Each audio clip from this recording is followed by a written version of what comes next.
Et salut tout le monde, bienvenue sur ma chaîne Lorenzo High Tech. Comme c'est pas dans le titre, aujourd'hui on va parler de Xiaomi, on va parler de leur nouveau téléviseur. Et oui, ils arrivent enfin en France parce qu'ils étaient déjà sortis il y a quelques mois en Chine. Je parle des Xiaomi TV A2. On commence au tarif de 499 € et on peut monter jusqu'à 699 €. Vous avez plusieurs diagonales, 43 pouces, 50 pouces, 55 pouces. Je vais vous donner toutes les infos sur ces nouveaux téléviseurs, mais avant de commencer les vidéos, si vous êtes toujours pas abonné à ma chaîne YouTube, abonnez-vous, allez 100% high tech.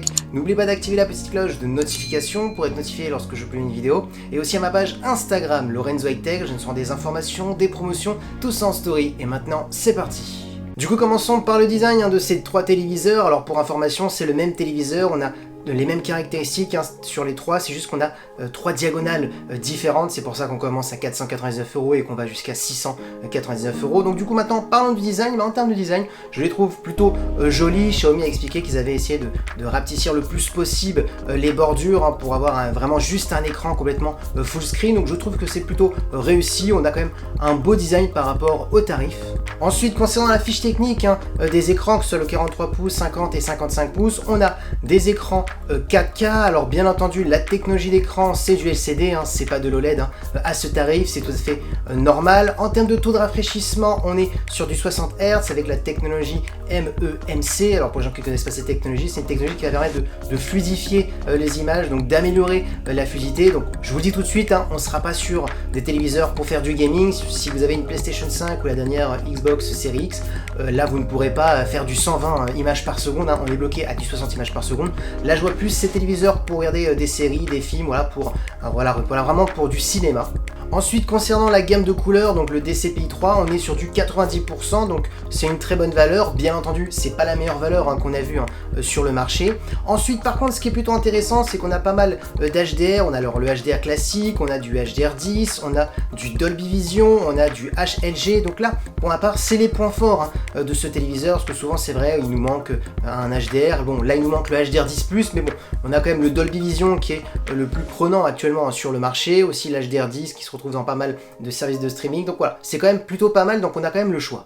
Ensuite, concernant l'audio, Xiaomi a expliqué qu'on avait deux haut-parleurs de 12 watts, qu'ils avaient essayé de spatialiser le son, donc vous connaissez à mon avis sur les sons des TV, vu que les télés sont quand même de plus en plus fines, alors même si c'est vrai que les télés LCD sont plus épaisses, c'est compliqué de mettre un bon son. Souvent je vous conseille de rajouter une barre de son ou carrément un home cinéma, un vrai home cinéma.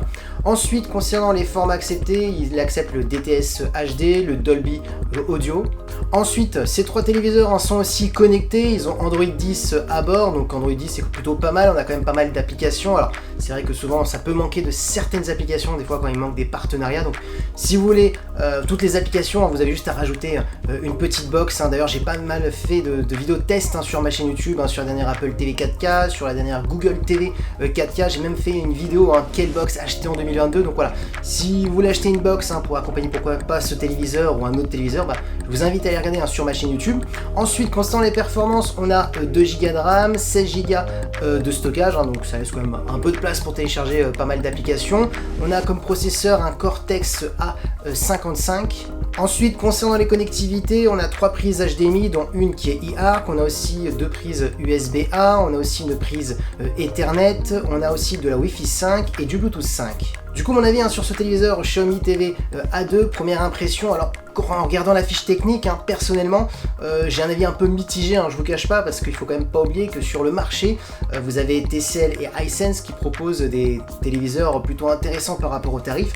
Donc moi, pour ma part, ce qui est intéressant, c'est le 43 pouces à 499 €. Je trouve qu'on a un téléviseur 4K, 60 Hz, on cherche souvent pas du 120 Hz à 500 €, on va pas se le cacher, souvent on recherche le mieux qu'on peut avoir à ce tarif. Là on a du Dolby Vision, de l'HDR10, du HLG, de la 4K en 60 images par seconde, donc ça reste très correct. Un téléviseur qui est connecté, donc on est vraiment sur un téléviseur pour regarder la télé, les chaînes de la TNT classique, et pourquoi pas regarder des films, des séries sur des services de streaming. Donc voilà comment je le vois ce téléviseur. Ensuite, au-delà de 50 à 55 pouces, à 699 € pour le 55 pouces, ça commence je trouve, à être un peu cher, parce que à 699 €, donc à 700 € on peut le dire, vous avez TCL ou Hisense qui proposent des téléviseurs en 4K, en 120 images par seconde pour les PlayStation 5, les nouvelles Xbox Series X. Donc ça peut être un argument donc, pour vous. Donc c'est vrai que Pour ma part, je vois plus ce téléviseur de 43 pouces, là oui c'est intéressant, 499 €, Xiaomi a fait un bon prix. Par contre, pour les autres téléviseurs, j'aurais mis du 4K en 120 images par seconde, et là je n'aurais rien dit. Donc voilà, j'ai un avis un petit peu mitigé. Dites-moi en commentaire ce que vous pensez de ces téléviseurs. Et voilà, la vidéo sur les Xiaomi TV A2 est terminée, j'espère que la vidéo vous a plu. Si c'est le cas, n'oubliez pas le petit pouce like, de vous abonner sur cette chaîne YouTube et d'activer la petite cloche de notification pour être notifié lorsque je publie une vidéo, ou sur ma page Instagram Lorenzo High Tech, je reçois des informations, des promotions, tout ça en story. Et maintenant je vous dis à très bientôt.